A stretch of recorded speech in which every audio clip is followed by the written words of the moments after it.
Hey, salut tout le monde, j'espère que vous allez bien. Donc aujourd'hui, je vous propose une vidéo making of, une vidéo l'envers du décor sur la cabane de Mont-du-Rabat. Allez, c'est parti. Tout d'abord, je vais créer une base en carton qui me sert de structure pour construire toutes les textures de ma cabane. Et je vous invite à regarder ma précédente vidéo pour voir la construction de cette structure. Ensuite, la réalisation des rondins qui serviront à construire les murs de la cabane. Donc vous voyez à l'image, on a quelque chose de très texturé. Donc pour cela, j'utilise des baguettes de carte plastique que je vais adoucir au Dremel. Donc pour ça, n'oubliez pas de porter des lunettes de protection. Alors vous voyez, je passe comme ça sur les 4 arêtes de la baguette. Ensuite, avec mon cutter, je retire les morceaux de copeaux qui ont été créés par la Dremel.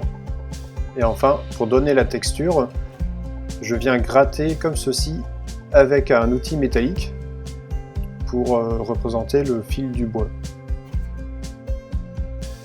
Ensuite, ce que je vais faire avec la Dremel, c'est que je vais entailler au niveau de l'extrémité pour créer une encoche pour pouvoir passer les autres rondins, pour vraiment donner ce côté construction de rondins entrecroisés. Et vous voyez, l'assemblage se fait parfaitement.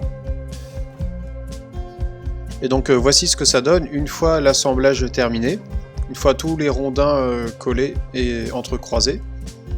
Donc c'est une opération qui prend pas mal de temps, mais je trouve le rendu vraiment sympa. Allez, nouvelle étape, et pas des moindres, puisqu'il s'agit de la cheminée. Alors comme vous voyez, j'ai une base en carton sur laquelle je vais venir poser de petits boudins de milliput que je mets en forme avec une spatule plate. Donc je fais comme ça sur les boudins les uns à la suite des autres.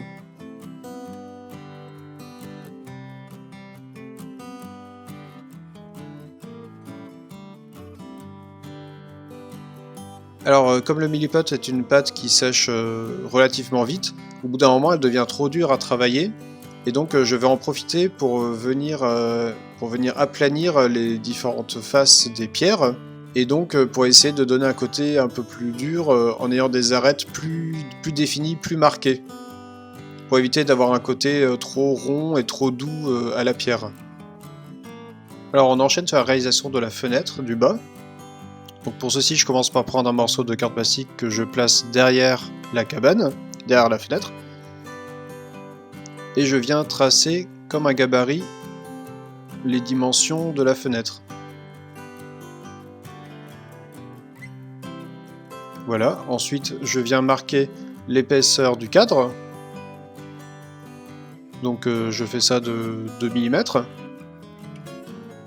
Je viens tailler au cutter pour créer les ouvertures. On vérifie si ça colle bien. Ensuite, je viens coller délicatement des baguettes sur les côtés pour donner un petit peu d'épaisseur à notre cadre de fenêtre. Donc c'est une opération assez minutieuse. Mieux vaut utiliser une petite pince à épiler comme celle-ci pour faire ça proprement.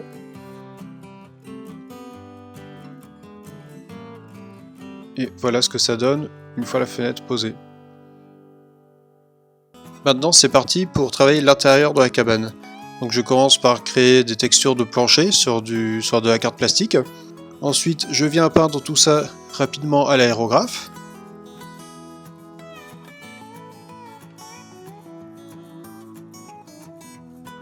Hop, je passe quelques jus de peinture.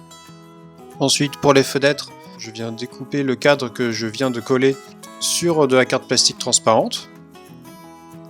Puis je viens coller ce cadre derrière la fenêtre. De cette manière, en regardant en travers la vitre, nous aurons cette épaisseur qui donnera plus de réalisme à notre fenêtre. À présent, je viens installer tous les petits objets que j'ai préparés pour l'intérieur de la cabane. Donc on a des fauteuils, un petit trophée de pêche, un meuble avec un miroir, une petite table basse, un journal. Ensuite, je viens coller le plafond, qui sert aussi de sol pour l'étage. Maintenant que la LED est installée pour l'éclairage de la cabane, je peux venir installer le toit. Ensuite, je viens recouvrir ma base en carton du toit avec de la carte plastique. Et maintenant, je peux créer les tuiles du toit qui, comme vous le voyez, sont rectangulaires avec le bout arrondi. Donc pour cela, je vais venir couper des morceaux de baguettes de carte plastique. Donc autant qu'il en faudra pour réaliser l'ensemble du toit, c'est-à-dire quelques centaines. Je viens tailler les deux coins de la tuile.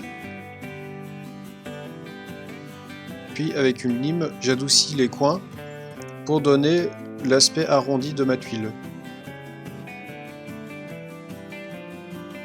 Alors c'est une opération qui a vraiment été fastidieuse. J'ai vraiment dû faire des centaines de tuiles pour arriver au bout du toit.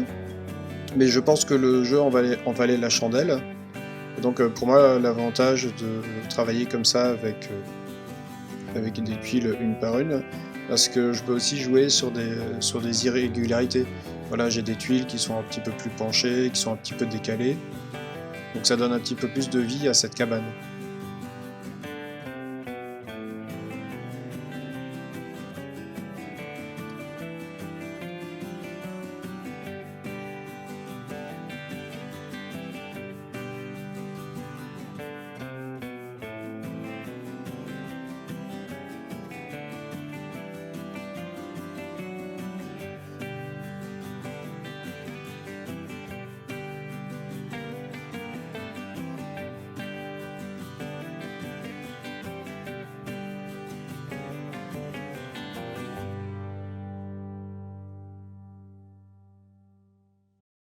Et voilà pour la cabane.